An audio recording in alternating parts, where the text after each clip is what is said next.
ஒரு ஊர்ல இரண்டு நண்பர்கள் வாழ்ந்துட்டு வந்தாங்க. அவங்க ரெண்டு பேருமே வெவ்வேறு வேலைகள் செஞ்சுக்கிட்டு இருந்தாங்க. வாரம் முழுவதுமே வேலை செஞ்சுக்கிட்டு இருப்பாங்க. வார இறுதியில ஏதாவது ஒரு இடத்துக்கு போலாம் அப்படிங்கிற ஒரு பிளான் எப்பவுமே வச்சிருப்பாங்க. அவங்களுக்கு பிடிச்ச இடம் என்னன்னு பாத்தீங்கன்னா, அவங்க ஊர்லயே ஒரு சின்ன ஏரி ஒண்ணு இருந்துச்சு. வார இறுதியில எப்பவுமே அந்த ஏரிக்கு போவாங்க.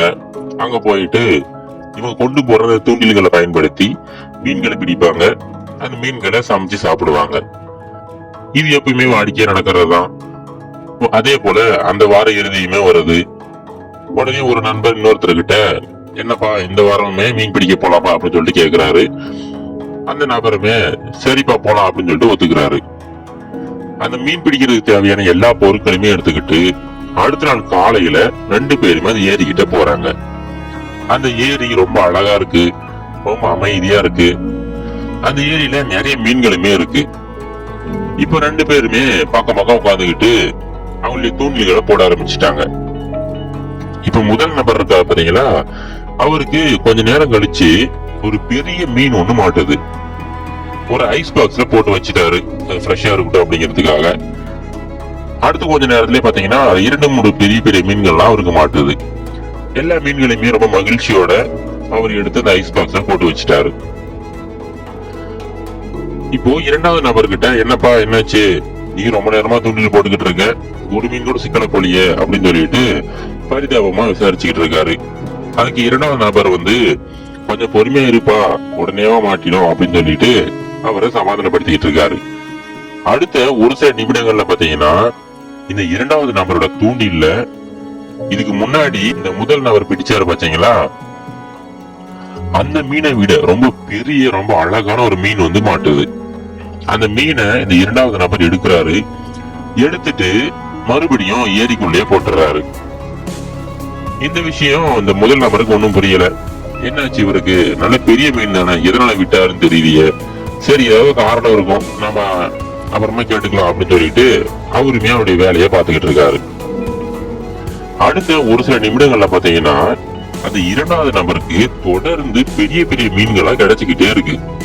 ஆனா அவரு ஒரு மீனை கூட எடுத்து அந்த பாக்ஸ்ல போட்டு வைக்கவே இல்லை.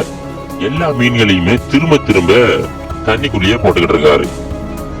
இத பார்த்துட்டு இந்த முதல் நபர் கேக்குறாரு, ஏப்பா அப்படி பண்ற, நாம இந்த மீன்கள் எல்லாம் பிடிச்சு நம்ம ஃப்ரெஷ்ஷா சமைச்சு சாப்பிடலாம், நம்மளுடைய வார இறுதிய ரொம்ப மகிழ்ச்சியா கழிக்கலாம் அப்படிங்கறதுக்காக தான் அங்க வந்தோம். ஆனா நீ என்னடானா கிடைக்கிற எல்லா மீன்களையுமே எடுத்து எடுத்து திரும்ப போட்டுக்கிட்டே இருக்க. அதுவும் அந்த மீன்கள்லாம் பெரிய பெரிய ரொம்ப அழகான மீன்களா இருக்கு, எதனால தூக்கி போட்டுக்கிட்டு இருக்க, என்ன காரணம் அப்படின்னு சொல்லிட்டு முதல் நபர் இரண்டாவது நபர்கிட்ட கேக்குறாரு. அதுக்கு அந்த இரண்டாவது நபர் என்ன சொல்றாருன்னா, அது ஒண்ணு இல்லப்பா, இப்போ நாம கொண்டு வந்திருக்கிற அந்த பாத்திரம் இருக்கு பாத்தியா, அந்த பாத்திரம் ரொம்ப சின்னதா இருக்கு. நாம ஒரு தோசை சட்டி மாதிரி கொண்டு வந்திருக்கோம்ல, அதுலதான் நம்ம எப்படி மீன் எல்லாம் போட்டு வறுத்துக்கிட்டு இருக்கோம். நான் பிடிச்ச எல்லா மீனுமே அந்த தோசை சட்டியை விட ரொம்ப பெருசா இருக்கு. அதனால அந்த மீன்களை நம்மளால சரியா அந்த தோசை சட்டியில போட்டு வறுக்க முடியாது. அப்படி எப்படி நம்ம சாப்பிட முடியும்? அதனாலதான் நான் மறுபடியும் அந்த பெரிய மீன்கள்லாம் தூக்கி போட்டுட்டு நம்ம கிட்ட இருக்கிற அந்த பாத்திரத்துக்கு தகுந்தாப்புல ஏதாவது மீன் மாட்டுமா அப்படின்னு சொல்லிட்டு முயற்சி பண்ணிக்கிட்டு இருக்கேன் அப்படின்னு சொல்றாரு. இதை கேட்ட உடனே முதல் நபருக்கு ரொம்ப கோபம் வந்துடுச்சு. ஏன்பா, ஏன் என்னாச்சு, நீ இப்படி பண்ணணும்னு எதிர்பார்க்கல. இப்போ ஒரு பெரிய மீன் சிக்கிச்சுன்னா அந்த மீனை அப்படியே எடுத்து நீ பாத்திரத்துல போட்டு சமைக்க போற, அந்த மீனை நீ கட் பண்ணி சின்ன சின்ன பீஸா மாத்திக்கலாமே. அதை தவிர்த்துட்டு இவ்வளவு நேரமா நீ பெரிய பெரிய மீன்கள் கிடைச்சி எல்லாத்தையுமே தூக்கி போட்டுட்ட. இப்போ கிட்டத்தட்ட சாயங்கால நேரமே ஆயிடுச்சு, இப்ப நம்ம கிளம்பி போக வேண்டியதுதான். இப்படி தேவையில்லாம எல்லா வாய்ப்புகளுமே வீணடிச்சிட்டியப்பா அப்படின்னு சொல்லிட்டு அந்த இரண்டாவது நபருக்கு புத்திமதி சொல்றாரு. இப்போ இந்த கதையில வந்தது போலதாங்க, இந்த இரண்டாவது நபர் போலதான் நம்ம உலகத்துல நிறைய மக்கள் இருக்காங்க. அவங்களுக்கு ஒவ்வொரு நாளுமே நிறைய நிறைய ஆப்பர்ச்சுனிட்டிஸ், நிறைய நிறைய வாய்ப்புகள் வந்துகிட்டே இருக்கும்.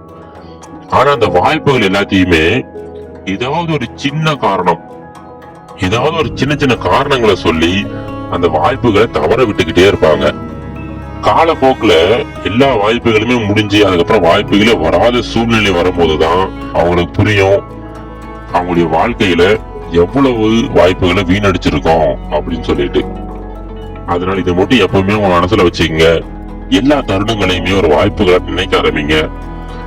எல்லா வாய்ப்புகளையுமே ஒரு வெற்றிக்கான பாதையை நீங்க நினைக்க ஆரம்பிங்க.